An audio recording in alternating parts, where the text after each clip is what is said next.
So we're nearly a month into 2023. It's the time of the year where everyone starts going to the gym. People usually start on the 1st of January, you know, that's what you're supposed to do. The first 3 days of January, I was eating like I had been over Christmas, got back up to about 102 kilos. And what a lot of YouTubers hide, you know, fitness influencers hide, is that stopping a habit, stopping eating over Christmas and just completely going to a cut phase, it's not easy. Like, you hear YouTubers go, oh, you know, I've been bulking for this many weeks and now I'm going to start cutting. Like, I'm sorry, for the average person, you could not just switch like that. Bread for me is like, for some reason, the absolute killer. And for me, when I start eating a lot of bad food, coming off that and going back to a cut just doesn't really go to plan. So like I said in the last video, my baseline is usually about 4 times per week that I go to the gym. That allows me to have enough time to work on college work, but also try and learn things for when I'm 18 that I can put into place with my business interests. I think I've been missing over the last 3 weeks probably about a good 4 sessions. And I think the main thing is, I don't know if it's just me or whatever, but after I miss a session, you sort of beat yourself up about it a little bit. You would have thought the reaction to that would be, right, let's get back on it, you know, don't worry about it, let's go tomorrow, start again. But no, for me, I just fall into a bit of misery. That's what I've been calling it anyway. Because if you're stressed, if I'm stressed, then you're not going to be able to work productively and you're not going to be able to get on top of stuff and you won't be feeling great, you won't be going to gym, you'll be eating unhealthily, and it's a whole spiral whirlpool. I think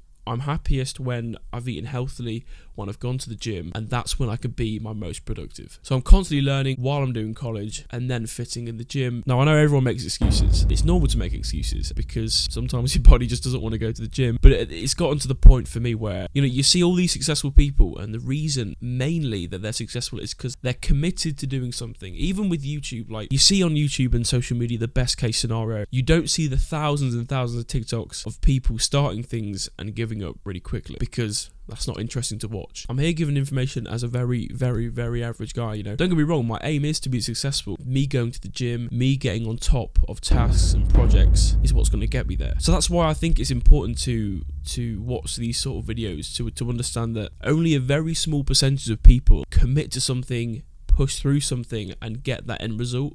In general, it's difficult. It's really, really, really, really difficult. Like I said in the last video, in a year, I've not really made much progress in the gym. And that stresses me out, doesn't motivate me, because you put so much time and effort into working on something, and when you don't see a result from it, you're not going to be happy about it, are you? To link that all together, the reason I've not seen progress, and the reason maybe you've not seen progress, maybe you've not reached your goals yet, is because of the excuses. I guess what it really comes down to is how much work you're willing to put in. Obviously, I'm not a prime example of doing all these things right. That's again why I'm making these videos. This is the 3rd week when I'm getting back into the gym. I mean, this week has started off horrifically. I think yesterday I probably had about 4,000 calories and no gym. Monday I had about 75,000 calories and no gym. So the week's gone well, but no, today we're back on it. What I'm saying to you is these are the things that work, and these are the reasons that I was able to lose my 20 kilos of weight. And I'm struggling myself to get back into that rhythm of committing to the things that I enjoy and the things that I want to achieve. I don't read books, I don't eat healthily all the time, and I don't go to the gym all the time as much as I should do. I don't do all these things, and it's important not to beat yourself up about it. Try and remember how good you feel after a gym session. Try and remember how good you feel after a day of eating healthily, going to the gym, making a lot of progress in the stuff you're interested in and the stuff that you're doing in your life.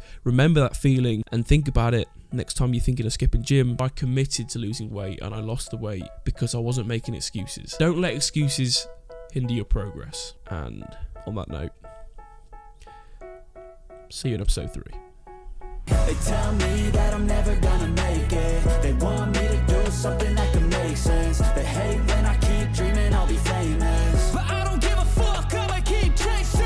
They tell me that I'm never gonna make it. They want me to do something that can make sense. They hate when I keep dreaming I'll be famous, but I don't give a fuck, I'ma keep chasing. I think this life could be special if I